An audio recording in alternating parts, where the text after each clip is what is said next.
controversial figure.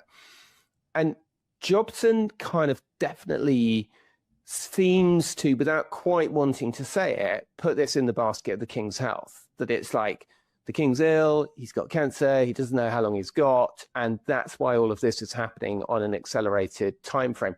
Now, I have to say that that's quite different to what Prince Harry's memoir Spare broke records when it launched in January 2023, selling roughly 1.4 million English-language copies worldwide in a single day. Among its most talked-about claims was Harry's description of King Charles as checked out and not quite ready for parenthood. Now, a newly published memoir from actress Ruthie Henshall, detailing her 5-year relationship with Prince Edward, offers a strikingly different portrait of Charles as a devoted, hands-on father.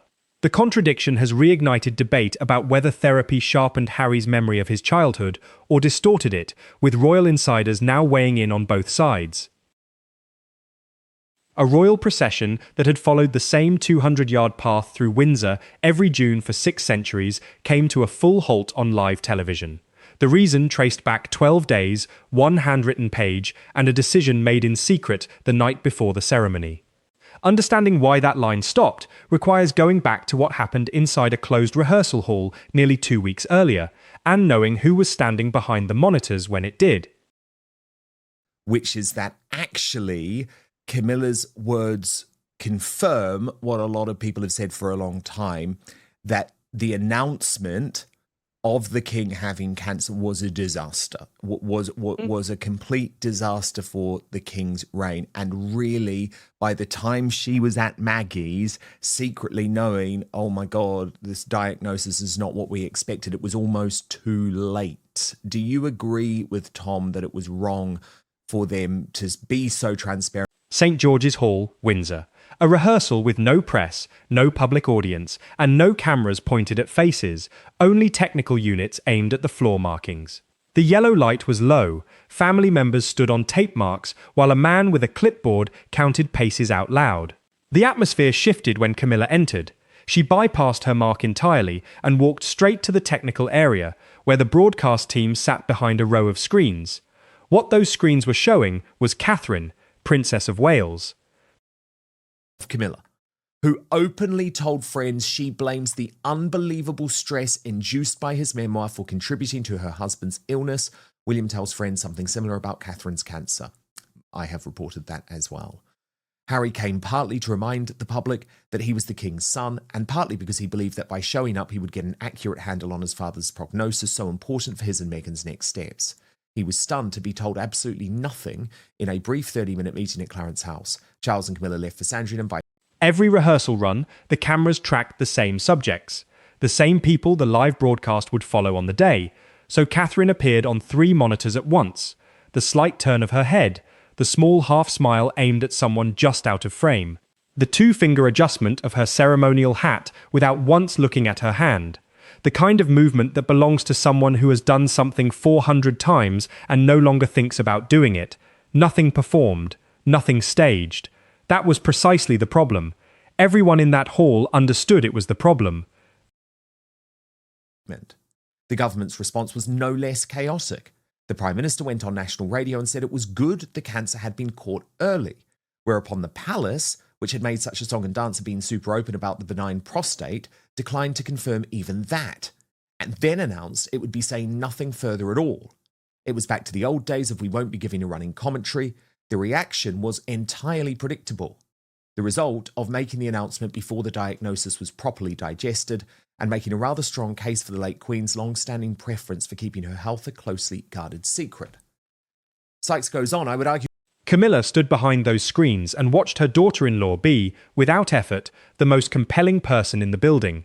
She ran the same calculations she had been running quietly for 2 decades. No title changes it.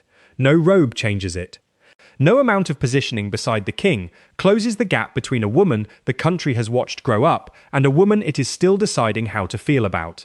When both are in frame, the audience's attention goes to the younger one. It always has. Envy is a feeling. What came next was a choice. And up to cancer to tell us that after all, he was fine when he was actually not in remission. Why put the nation through 2 years of uncertainty and doubt? Why unleash that uncertainty and doubt within the institution and among his own staff? The good news, and thank God for it, is that Charles has outlived the first dire predictions that he could be dead within a year or two. He has kept up to punishing diary since returning to public duties in April 2024, prompting Camilla to observe that he won't slow down and won't do what he's told. But the damage of that fortnight in early 2020... Around 30 people were in that hall: camera operators, a floor manager, 2 men from the Lord Chamberlain's office, a woman marking positions on the boards with white tape. None of them were there to observe a family. They were there to produce a broadcast, and they had been doing it long enough to understand that the only safe move in that room was to look at their own work. Camilla turned to her assistant, who stood nearby with the script folder tucked under his arm, and pointed at the monitor showing the movement plan. And up to cancer, to tell us that after all, he was fine, when he was actually not in remission. Why put the nation through 2 years of uncertainty and doubt? Why unleash that uncertainty and doubt within the institution and among his own staff? The good news, and thank God for it, is that Charles has outlived the first dire predictions that he could be dead within a year or two. He has kept up to punishing diary since returning to public duties in April 2024, prompting Camilla to observe that he won't slow down and won't do what he's told. But the damage of that fortnight in early 2020... A procession chart maps who walks where and beside whom. It also determines which bodies the fixed camera positions can physically capture on the day. Move someone 4 feet sideways on that page and they remain at the ceremony, still in the robes, still listed on the program, and completely invisible to the broadcast. That is the entire mechanism. Everyone working at that level of event production understands it. Camilla's instruction was that the Wales section of the procession be divided into 2 separate parts. Catherine would be placed well behind the tall stone pillars, outside every primary camera angle in the building. To me, it was still significant, and I still call it an interview, but in some ways you could argue this was Camilla taking hold of the emotional narrative surrounding the king's cancer in her own way, without relying on the royal rota, without relying on a mainstream media figure. So it was quite historic in a whole number of ways. Oh, yes. Well, I think they've also had to step back from just doing only the The reasoning behind the instruction was not complicated, and she did not attempt to dress it up. Reduce the on-screen presence of the Wales couple, take the centre of the frame for herself and the king. Quiet a public that had been visibly shifting its attention toward the next generation more and more with every passing year since the coronation. Control where people stand on that carpet, and the country believes it is watching something different than what is actually there. It was a straightforward plan. And this is where she made her mistake, the same mistake she had been making for 25 years. Executive power and influence began flowing William's way. Within days, William had appointed a new private secretary, Ian Patrick, an experienced former diplomat, with the clear implication being that the heir would be stepping up to a bigger, more global role. His plans were brutally knocked aside by his own wife's subsequent cancer diagnosis, but he emerged at the end of 2024 with a far higher profile than his father and renewed authority within the palaces. Harry flew over the day after the announcement, much to the disgust of Camilla, who openly told friends She underestimated her stepson. William was standing at his mark at the front of the lineup. He heard it. What he carries when he hears a sentence like that is not simply about a camera position. He was 15 years old when he learned what that family does to a woman it has decided is occupying the wrong space. He watched his mother's diary shrink. He watched her staff rearranged around her. He watched the arrangements shift while she was still in the building. By the time it was finished, Diana was being managed rather than looked after, and everyone involved had been impeccably polite about the entire thing. Executive power and influence began flowing William's way. Within days, William had appointed a new private secretary, Ian Patrick, an experienced former diplomat, with the clear implication being that the heir would be stepping up to a bigger, more global role. His plans were brutally knocked aside by his own wife's subsequent cancer diagnosis, but he emerged at the end of 2024 with a far higher profile than his father and renewed authority within the palaces. Harry flew over the day after the announcement, much to the disgust of Camilla, who openly told friends He walked off his mark and crossed the hall to the technical area. Every crew member in the room stopped what they were doing. He did not lead with a title. He did not soften anything. He raised one finger and pointed it directly at his stepmother's face in front of 11 members of staff. His voice came out flat and low, and it carried the full length of St. George's Hall. His wife stands beside him. Nobody puts her in the shadows. 11 people heard it. 2 of them will carry it for the rest of their working lives. Camilla, who openly told friends she blames the unbelievable stress induced by his memoir for contributing to her husband's illness. William tells friends something similar about Catherine's cancer. I have reported that as well. Harry came partly to remind the public that he was the king's son, and partly because he believed that by showing up he would get an accurate handle on his father's prognosis, so important for his and Meghan's next steps. He was stunned to be told absolutely nothing in a brief 30-minute meeting at Clarence House. Charles and Camilla left for Sandringham by... Camilla said nothing in response. Her mouth tightened enough that it disturbed the lipstick at one corner. Her hand closed around the sash of her gown until the knuckles went pale. The 2 of them held each other's gaze for about 4 seconds. In those 4 seconds, the pretense that this was a family with a difficult past but reasonable manners collapsed entirely. She turned and walked out of the hall without a word. That silence was the thing that should have alarmed everyone around her. Camilla does not lose arguments at volume. She loses them quietly, and then she goes away and works. But now, back to the show. He is really skeptical about Charles's health, basically. Now, he doesn't come fully out and say it, but a couple of times I've spoken to him and he said, Charles is tying up loose ends. And he had this really fascinating exclusive scoop that Charles had a sort of almost, one hesitates to use the word, but almost could be construed as a kind of farewell audience with Michael Fawcett, who you remember was a very, very controversial. The morning of the ceremony, Windsor carried the particular stillness of a place where 600 people are working very hard to make no noise. Guards checking equipment in the quadrangle, florists moving trays through a side entrance. The large doors that would soon open for international guests still shut, with 2 men polishing the handles. Deep inside the private apartments, Camilla had already concluded she was not going to accept the outcome of the rehearsal. She had spent 12 days in silence without one further word to her stepson about it. Everyone around her had read that as acceptance. It was not acceptance, it was preparation. Executive power and influence began flowing William's way. Within days, William had appointed a new private secretary, Ian Patrick, an experienced former diplomat, with the clear implication being that the heir would be stepping up to a bigger, more global role. His plans were brutally knocked aside by his own wife's subsequent cancer diagnosis, but he emerged at the end of 2024 with a far higher profile than his father and renewed authority within the palaces. Harry flew over the day after the announcement, much to the disgust of Camilla, who openly told friends she blames the unbelievable stress. She understood exactly how the day would unfold under the approved arrangement. Catherine in frame, the Wales couple walking together, holding the centre of every wide shot, the way the public had come to expect since the coronation.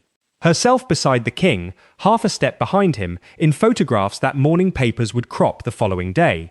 She reached a decision that a woman in her position should never have allowed herself anywhere near. She called her executive assistant to her dressing room and locked the door behind him. Heavy oak, an old key, no passing staff. We can now, thanks to Camilla, nail down what happened next.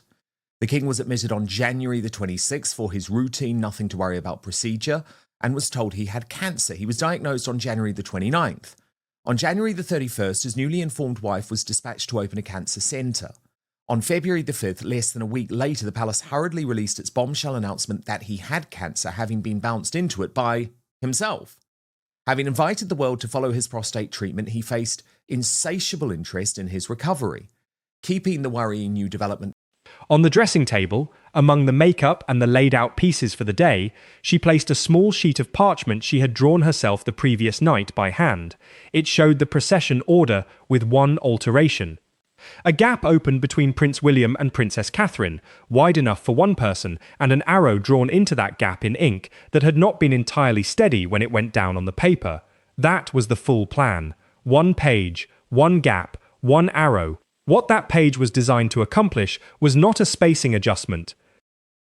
Walk into the space between a husband and wife during a live broadcast in a robe, the width of a doorway, and the wife disappears from the shot. She is not removed from the ceremony, she is removed from the record of it. Every photograph published the following morning shows 3 people where 4 should be standing, and the 4th is a hand and a sleeve at the edge of the frame. The assistant looked at that sheet and started sweating. He understood what he was holding. Changing an official order after it has been signed off, without approval from the household that owns the ceremony, is not a clerical matter. It is the kind of action that ends a career inside an afternoon and follows a person out of that building permanently. He tried to locate a way to refuse. She did not allow him to reach it. She moved around the table and stood closer to him than anyone in that house stands to a member of staff. Then she used the 2 things that always work, his position and the things he knew about her household that he would never be able to explain satisfactorily to a future employer. Her instruction was 1 sentence. Before the procession leaves, place this in the Lord Great Chamberlain's folder. He rolled the sheet, tucked it inside his coat, and walked out with a face the colour of paper. He crossed the castle to the ceremonial operations room, where the official folders sit until they are handed to the men running the day. There is a table, a leather binder with a metal clip, a guard on the door, and a moment every hour when that guard is replaced and the doorway belongs to no one for approximately 40 seconds. He waited for the changeover. He went to the table. His hand was shaking enough that it took 2 attempts on the clip. He removed the legitimate chart and replaced it with her handwriting. The clip snapped shut. 40 seconds, and the running order of a 600-year-old ceremony had been altered by a frightened man in a corridor on behalf of a woman who was at that moment 200 yards away, looking at herself in a mirror and straightening an earring. She was satisfied. Everything established about that morning points to the same conclusion. She was genuinely confident. She believed the folder was clean. She believed the coordinators would work from her page, and she had no idea she had been recorded doing any of it. Because the thing about William that Camilla has never fully absorbed is the same thing his uncle failed to understand about him. He does not react. He prepares. He had watched her walk out of St. George's Hall 12 days earlier without a word, and drawn the same conclusion. A silent Camilla is a working Camilla. The night before the ceremony, he arranged for a camera to be placed in the operations room, not a tripod-mounted unit with a visible indicator light. A small device concealed inside an antique bronze on a side table that had been in that room since the reign of his great-grandmother, recording continuously, feeding to a tablet that stayed in his hands. No one on the technical staff was told why. 2 people installed it and were asked to forget about it. When the assistant entered that room with the rolled sheet inside his coat, William was sitting in his study with a tablet on his knee, watching it happen in real time. He saw the man check the door. He saw him open the binder. He saw him remove 1 page and insert another. And when the swapped sheet lay flat on the table for a second and a half before the folder closed, the camera caught the handwriting on it. He saved the file twice. Then he went to the room where his wife was getting ready, put his arms around her, and told her that whatever happened out there that day, she should hold her position exactly where she was meant to be, and let him handle the rest. He went to his father with about 90 minutes remaining. Charles was in his private rooms with a valet managing the fall of the garter robe across his shoulders, a task requiring 2 people and considerable patience, one he has done enough times to hold a conversation through it. William did not knock properly. He did not open with anything polite. He crossed the room, placed the tablet on his father's desk hard enough to make the pen jump, and pressed play.